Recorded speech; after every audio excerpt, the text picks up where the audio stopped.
rêve de gosse. Mais avant, notre dossier du jour est un retour sur une fille. Régulièrement, nous tentons désormais de revenir sur un événement que nous avions suivi. Aujourd'hui, nous retraçons l'histoire de quelques hommes, d'abord en difficulté, qui ont atterri un soir au foyer d'hébergement Notre-Dame des Sans-Abris à Lyon. Pour s'en sortir, ils ont choisi un projet d'insertion, construire de leurs mains un géant de pierre, une statue. Elle trône désormais à l'entrée du foyer. À l'image de cette statue, certains de ces sans-abri se sont relevés, d'autres ont quitté le projet. C'est toute cette histoire touchante que nous racontent Sylvie Adam, Laure Crozat et Pierre Lachaud.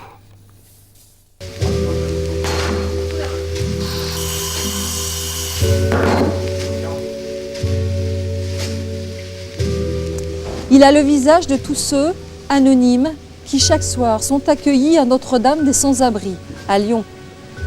Le passager de pierre a désormais élu domicile devant le centre d'accueil. Il a été façonné par une poignée d'hommes hébergés au foyer.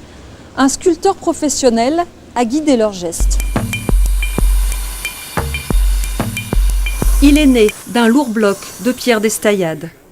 Gilbert, le sculpteur, en a réalisé le croquis, puis esquissé les contours. Là, si tu mets 5 cm. On l'a voulu debout avec un petit mouvement quand même en avant, pour dire que bon, il est encore prêt à marcher, il n'est pas éteint. Et... Ça peut être vous, ça peut être moi, ça peut être ce que j'ai été, et ça peut devenir n'importe qui.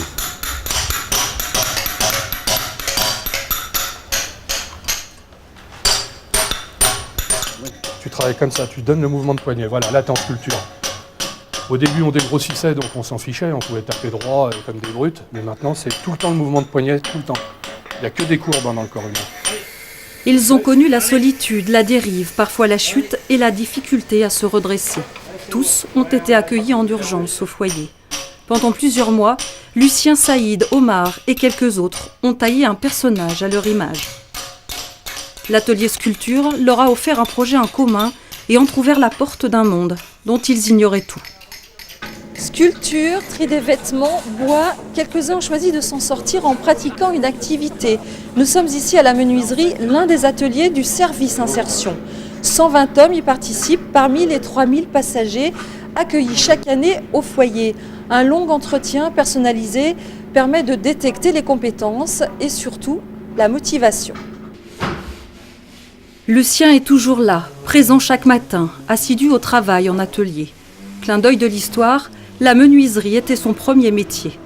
Il est inséré dans un parcours qui lui donne au fil des jours une vie de plus en plus digne. Quand on est dans la rue, on est tout seul. On est tout seul avec sa bouteille. C'est ce qu'il ne faut pas oublier. Et là, quand on reprend les ateliers, disons, c'est la propreté, c'est le réveil, une vie disons, équilibrée. Ça compte beaucoup. Pour ceux qui veulent avancer, le service insertion reconstitue les étapes d'une vie professionnelle en pointillé. Lucien n'avait pas cotisé suffisamment pour la retraite. Il est employé en CES par le foyer.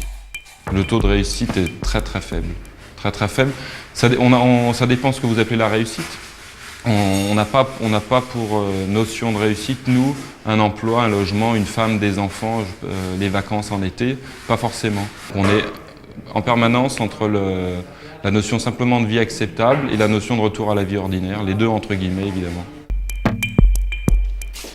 Un nom sur une boîte aux lettres. Lucien a quitté un studio du foyer il y a 2 mois pour vivre dans un appartement. C'est lui qui paye le loyer. Un logement, c'est déjà une réussite. Au bout de la route, il y a l'autonomie.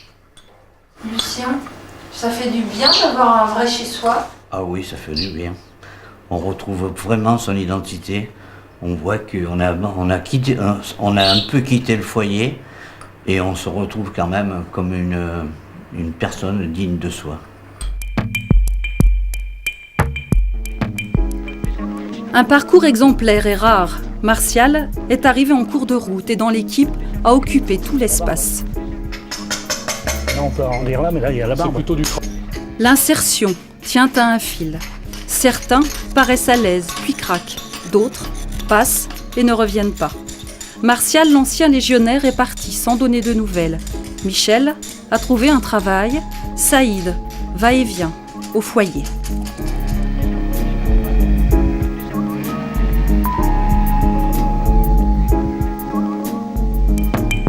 chaque trajectoire individuelle est un pari sur l'avenir. Chaque action collective est aussi un pari. Est-ce que ça va marcher? Est-ce qu'on va adhérer? Après, on peut aussi se questionner, est-ce qu'on a mis les bons moyens en face des bonnes personnes? Mais c'est toujours, l'insertion professionnelle est toujours un pari.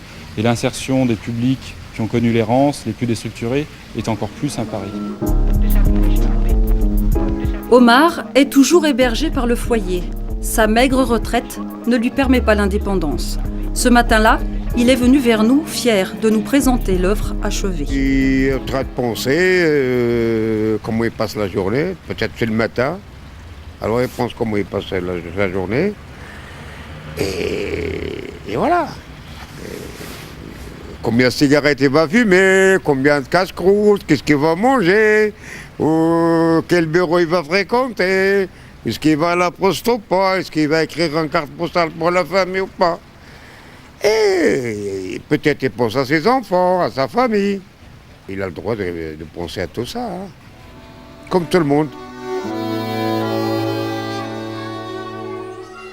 Ils ont sculpté une part d'eux-mêmes, laissé une trace de leur passage. Omar, Saïd ou Lucien l'ont voulu ainsi, prêt à marcher, à continuer sa route. L'homme de pierre, le passager du Troie, a désormais une identité. Il se prénomme Auguste. Une jolie histoire. Nous remontons encore un peu plus le temps. C'est notre manière de célébrer les 40 ans de l'information régionale. Chaque soir, nous vous proposons